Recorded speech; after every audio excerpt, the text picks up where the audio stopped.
Ассалаумағалейкум достар, қайырлы күн. Бүгінгі тақырыпты тайм-менеджмент, уақытты тиімді пайдалану, тиімділік деген тақырыпты қозғағым келеді. Әрине бұл тақырып үлкен дүние болғандықтан мен тек қана 4 қадамын, 4 қаймағын алып сонымен бөліскім келеді. Егер де негізін айтатын болсақ, бізде жалпы тиімділік, тайм-менеджмент бізде ең бірінші миссия болу керек, өмірлік миссиямыз болса, темірқазығымыз болса, бізде барлығы жақсы болады, тірегіміз жақсы болады. Себебі миссия деген ол сіздің түпкі баратын аялдамаңыз. Түбінде жалпы қандай мақсат, қандай нәтижелерге жеткіңіз келеді, қандай жағдайда болғыңыз келеді. Міне соған байланысты біздің барлық мақсат не істеу керек, сол миссияға шоғырлану керек. Енді миссияны құру үшін қазір мен бір-екі ауыз сөзбен сізге оны түсіндіре алмаймын. Сондықтан миссия құру, тайм-менеджмент деген курстар бар, солардың барлығын өтетін болсаңыз, өмірде дағдыланатын болсаңыз, сізде жақсы болады. Миссияңызды анықтап алыңыз бірінші.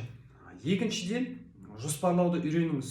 Жаңағы айтқан курсты алып, соны өтіп, өзіңіздің өміріңізде жалпы жоспарлау дағдыны үйреніп алыңыз. Қазақта жақсы мақалдар бар. Қадағаланбаса өлшенбейді, өлшемі жоқ зат дамымайды да. Сондықтан біз күнде белгілі бір уақытта күнімізді істеуіміз керек, күнімізді, аптамызды, айымызды, жылымызды жоспарлап үйренуіміз керек. Үшіншісі ол кластеризация дня дейді. Жалпы тәулігімізді белгілі бір бөлімдерге бөліп, әрбір бөлікте белгілі бір істерді істеу керек. Мысалы айтқанда, 6 мен 10-ның арасында ол жеке уақытыңызды, жеке дамуыңыз. Ол жерде мысалы төрт қуатыңызды арттырып алсаңыз болады. Ол физикалық қуат, эмоционалдық қуат, интеллектуалдық қуат, сосын рухани қуат. Міне осы 4 қуатты арттырып алсаңыз болады. Бұл жерде мысалы физикалық жаттығу арқылы, эмоционалды ол жаңағы шүкірлік, медитация арқылы, интеллектуалды ол кітап оқу арқылы, мысалы аудио кітап болсын, кітап кәдімгі қағаз түрдегі кітап болсын, әйтеуір дамуда.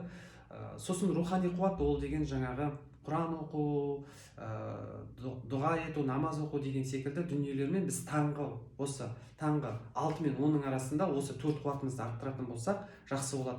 Соның ішінде мысалы қандай нәрселер істеуге болады? Кітап оқуға болады, жаттығу жасауға болады, Құран оқуға болады, намаз оқуға болады, жоспарлауға болады. Күніңізді алдын ала жоспарлайтын болсаңыз, міне соның барлығын жасау арқылы сіз бір тәулікке дайын боласыңыз. Жоспарыңыз бар, қайсысын қашан істейтінді, кітап оқыдыңыз, интеллектуалды қуатыңыз артты, медитация жасадыңыз, сабырлық келді, жан тыныштығы келді, шүкірлік еттіңіз, дұға еттіңіз, намаз оқыдыңыз, рухани қуат келді. Міне осы дүниенің барлығын таңда жасаған жақсы. Осы тұста таңғы дәстүр деген менде курс бар. Таңғы дәстүр және де тайм дос деген осы тайм-менеджмент туралы курстар бар. Бұны менің инстаграмның тап линкінде көре аласыз, сол туралы ақпаратты. Енді үшіншісіне келетін болсақ, ол кластеризация дня дейді. Күнімізді біз белгілі бір бөлімдерге бөліп тастаған жақсы да. Ол жаңа айтқан 6 мен 10-ның арасында осы дүниені істедік. Одан кейін біз не істедік? Мысалы 10 мен 1-дің арасы ол бизнесқа бөлген уақытыңызды, арнаған уақытыңыз. Содан кейін мысалы 1 мен 4-дің арасы ол мысалы қоғамдық істер бола ма, 4 пен 8-дің арасында ол жаңағы отбасыға бөлген уақыт бола ма, өзіңіздің жалпы күнтізбеңізге қарай, мақсат, принциптеріңізге қарай өзіңіздің уақытыңызды осылай бөлімге бөліп тастасаңыз, сол әр бөлімде белгілі бір амалдар жасайтын болсаңыз, сонда сізде оңай болады істеуге.